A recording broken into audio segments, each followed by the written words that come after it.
ಅದು with statistics ಬೇಡ good picture ನಾನು ವಿಡಿಯೋ ಇದೆ ವಿಡಿಯೋ ಸೇರಿಸಿ ನಿನ್ನೆ ಸಭೆ ಆಯಿತು ಸರ್ ಹೇಮಾವತಿ ರೀತಿಯಲ್ ಬಗ್ಗೆ ಔಟ್ಕಮ್ ಏನು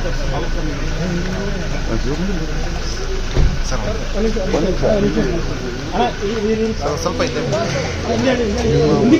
ವಿಚಾರದಲ್ಲಿ ನಾವು ಭಾಳ ಗೌರವ ಕೊಟ್ಬಿಟ್ಟು MLAs ಹೇಳ್ತಾರೆ ಅಂತ ಅಂದ್ಬಿಟ್ಟು ಅವ್ರು ಏನು ಹೇಳಿದ್ರು ಒಂದು ಟೆಕ್ನಿಕಲ್ ರಿಪೋರ್ಟ್ ಮಾಡಿರ್ತಾರೆ.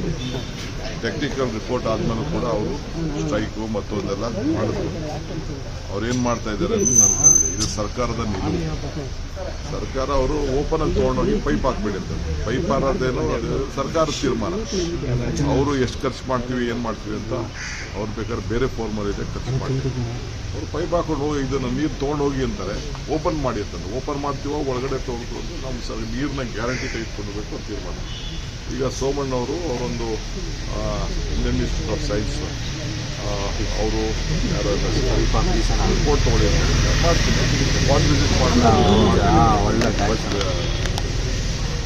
ನನಗೆ ತುಮಕೂರು ಇಡೀ ತುಮಕೂರು ನನಗೆ ಇದು ಒಂದೇ ಅಲ್ಲ, ಕುಣಿಗಲ್ ಒಂದೇ ಅಲ್ಲ, ಇಡೀ ತುಮಕೂರಿಗೆ ನೀರು ಒದಗಿಸ್ಕೊಡ್ಬೇಕು. ಅದಕ್ಕೆ ನಾನು ಈಗಾಗಲೇ ಯೋಜನೆಗಳನ್ನು ಸಿದ್ಧತೆ ಮಾಡ್ತಾಯಿದ್ದೀನಿ. ಅದನ್ನು ಯಾವ ರೀತಿ ಎಕ್ಸೆಸ್ ನೀರು ಹೋಗಬಾರ್ದು, ಏನೂ ಆಗಬಾರ್ದು, ಎಲ್ಲರಿಗೂ ನ್ಯಾಯಬದ್ಧವಾಗಿ ನೀರು ಜಾಸ್ತಿ ಇದ್ದಾಗ ನೀರು ಜಾಸ್ತಿ ಹೋಗಬೇಕು, ನೀರು ಕಡಿಮೆ ಇದ್ದಾಗ ನೀರು ಕಡಿಮೆ ಹೋಗ್ಬೇಕು. ಆ ಪ್ರಕಾರ ಮಾಡ್ತೀನಿ. ನನಗೆ ಕುಣಿಗಲ್ ಎಷ್ಟು ಮುಖ್ಯನೋ ಅಷ್ಟು ಉಳಕೆರೆನೂ ಅಷ್ಟೇ ಮುಖ್ಯ, ಗುಬ್ಬಿನೂ ಅಷ್ಟೇ ಮುಖ್ಯ, ದಕ್ಷಿಣನೂ ಅಷ್ಟೇ ಮುಖ್ಯ. ಎಲ್ಲ ಕಡೆನೂ ಕೂಡ ತುಮಕೂರಿಗೆ ಏನಾಗಬೇಕು ಆ ಕೆಲಸ ಮಾಡೋಕ್ಕೆ ನಾನು ಬದ್ಧನಾಗಿ. ಈ ಸಮಸ್ಯೆ ಎಲ್ಲ ಬಗೆಹರುತ್ತೆ. ಅದಕ್ಕೆ ಸಿಎಂ ಎಲ್ಲ ಬಿಡೋದು ಬಿಟ್ಟು ಎಲ್ಲ ಕಾಮಗಾರಿ ಬಿಟ್ಟು ಇದೊಂದು ಮಾಡಿ ಅಂತ ಹೇಳಿ ಹೇಮಾವತಿ ಹೇಮಾವತಿ ಈಗ ನಮ್ಮ ಸರ್ಕಾರ ಇದ್ದಾಗ ನಾವು ಮಾಡಿದ್ದು, ಅವ್ರ ಸರ್ಕಾರ ಬಂದ್ಮೇಲೆ ನಿಲ್ಸಿದ್ರು.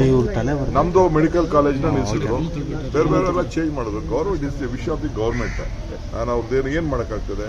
ಯಡಿಯೂರಪ್ಪನವ್ರು ನಮಗೆ ಪ್ರಾಮಿಸ್ ಮಾಡಿದ್ರು ಮೆಡಿಕಲ್ ಕಾಲೇಜು ಆಯ್ತಪ್ಪ ನಾನು ಮುಂದುವರ್ಸ್ತೀನಿ, ಬಜೆಟಲ್ಲಿತ್ತು. ಈಗ ಅವರು ಮಾಡಲೇ ಇಲ್ಲ, ಎತ್ಕೊಂಡೋಗಿ ಚಿಕ್ಕಬಳ್ಳಾಪುರ. ಹಿಂದೆ ಕುಮಾರಸ್ವಾಮಿ ಗೌರ್ಮೆಂಟಲ್ಲಿ ಕ್ಯಾನಲ್ ಆಗಿತ್ತು, ನಾನು ಮಿನಿಸ್ಟರ್ ಇದ್ದಾಗೆ ಆಗಿತ್ತು, ಅದು ನಿಲ್ಲಿಸಿದ್ರು. ಈಗ 600ರಿಂದ 900 ಕೋಟಿ ರೂಪಾಯಿ 1000 ಕೋಟಿ ರೂಪಾಯಿ ಆಗಿದೆ. ಅದಕ್ಕೆ ಯಾರು ಜವಾಬ್ದಾರಿ? ಕೃಷ್ಣಪ್ಪನವರು, ಸುರೇಶ್ ಗೌಡರು ಜವಾಬ್ದಾರಿ ತಗೊಳಕ್ಕಾಗ್ತದ?